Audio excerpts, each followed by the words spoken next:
काम बिगाड़ा। तीन बहुओं के रवैये से सासू माँ बहुत परेशान थी। दरअसल बात ये थी कि तीनों बहुओं में किसी बात को लेकर अनबन हो गई थी। तब से ही तीनों एक दूसरे से मुंह फुलाए रहती थी। ना कोई सीधे मुंह किसी से बात करती, ना किसी का कहना मानती। पड़ोसी भी इस बात को जानते थे और जाने कैसे कैसे बातें भी करते। इसीलिए सासू माँ ने तीनों बहुओं को तुरंत अपने कमरे में बुलाया। मैं कई दिनों से देख रही हूँ, तुम तीनों अलग अलग सारे काम कर रही हो। ये सब नहीं चलेगा, तीनों को मिलकर ही काम करना पड़ेगा। सास की बात सुनकर एकदम से बड़ी बहू बोल उठती है। नहीं मम्मी जी, मैं इन दोनों के साथ कुछ नहीं कर सकती। मैं इस घर की बड़ी बहू हूँ, फिर भी ये मेरा कहना बिल्कुल भी नहीं मानती। अरे जेठानी जी, जानबूझकर मुझे डबल काम करवाती है आप, और छोटी मुझसे टेढ़े मुंह ही बात करती है। इन दोनों के बीच हमेशा सैंडविच बन जाती है मेरी, और मैं हमेशा आलू की तरह बीच में मसली जाती हूँ। मम्मी जी, इन दोनों को लगता है कि मैं छोटी हूँ तो इनके पैरों तले दब जाऊंगी, लेकिन नहीं, मेरा भी उतना ही अधिकार है जितना इन दोनों का है। बड़ी आई दोनों मेरी चुगली करने के लिए, मुझे क्या कम समझ रखा है। तीनों बहू एक दूसरे से बहस करने लगती है और सास दोबारा ये देखकर टेंशन में आ जाती है और सबसे कहती है, चुप हो जाओ, अब से तुम तीनों सारे काम एक साथ करोगी, आंख बंद करके एक दूसरे की बात सुनोगी। तुम तीनों इस बात को गांठ बांध लो, वरना अगली छुट्टियों में तुम्हारा अपना मायके जाना कैंसिल है। सास की बातें सुनकर डर के मारे तीनों हामी भर देती हैं। जी मम्मी जी, मैं समझ गई। हाँ मम्मी जी, जैसा आप कहें, आप जो कहेंगी मैं वही करूंगी। तीनों बहू सास की बात को गांठ बांध लेती है और वादा करती है कि अब से सारे काम वो तीनों एक साथ मिलकर ही करेंगी। ये सब देखकर सास खुश हो जाती है और वहाँ से चली जाती है। नीचे जाकर वो देखती है कि घर में शर्मा जी आए हुए होते हैं। सास जोर से आवाज लगाकर कहती है, अरे बहू, जरा चाय बनाकर तो लाना, शर्मा जी आए हैं।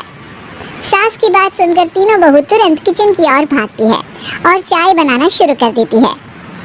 मुझे तो एकदम मसाले वाली कड़क चाय पसंद है, तो हम शर्मा जी के लिए मसाले वाली चाय ही बनाएंगे। अरे नहीं दीदी, गर्मी के मौसम में मसाला चाय कौन पीता है? मैं तो शर्मा जी के लिए इलायची वाली चाय ही बनाऊंगी। ये कैसी बात कर रही हैं आप दोनों? मेरी मम्मी ने सिखाया है कि मेहमान को ज्यादा दूध और शक्कर वाली चाय देनी चाहिए, वरना वो घर वालों को कंजूस समझते हैं। तो मैं तो शर्मा जी को ऐसी ही चाय दूंगी। तीनों बहुएं अपने अपने तरीके से चाय में शक्कर, मसाला, पत्ती सब डाल देती है। उबलने के बाद तीनों मिलकर चाय बाहर लेकर जाती है और शर्मा जी और सासू माँ को देती हैं।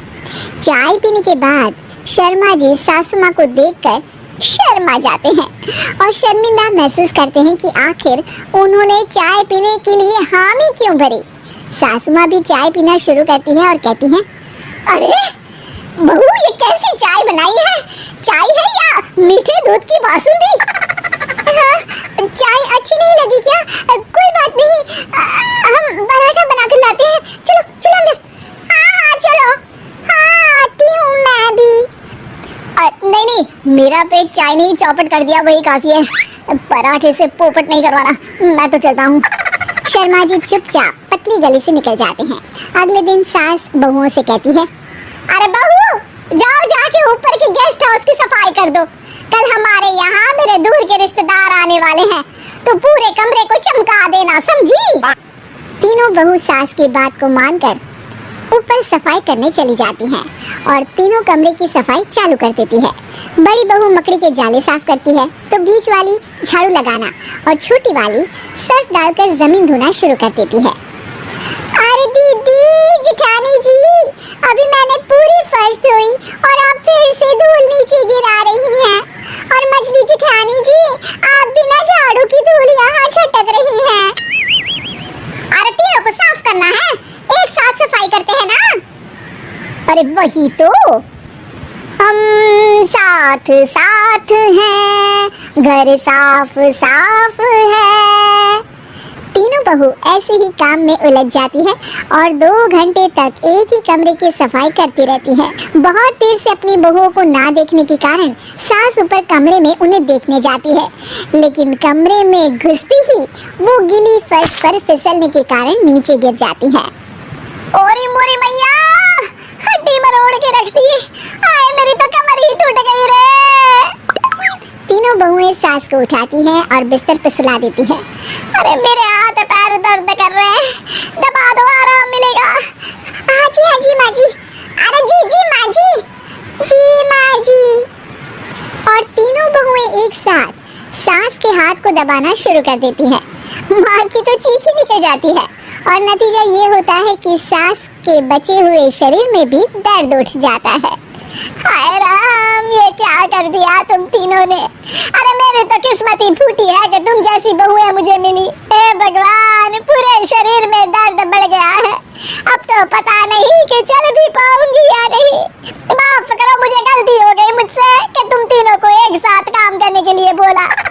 सोचा था तीनों मिलके अच्छे से काम करेगी, लेकिन बड़े बुजुर्ग सही कहते थे कि 3 तिगाड़ा काम बिगाड़ा।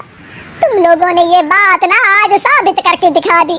तुम तीनों को तो समझाना यानी मानो भैंस के आगे बीन बजाना है। तुम्हें अकेले काम करना है ना, तो अब से तुम अकेले ही अपना काम करो। तीनों बहुएं वहाँ से जाने लगती है। अरे कहाँ जा रही हो?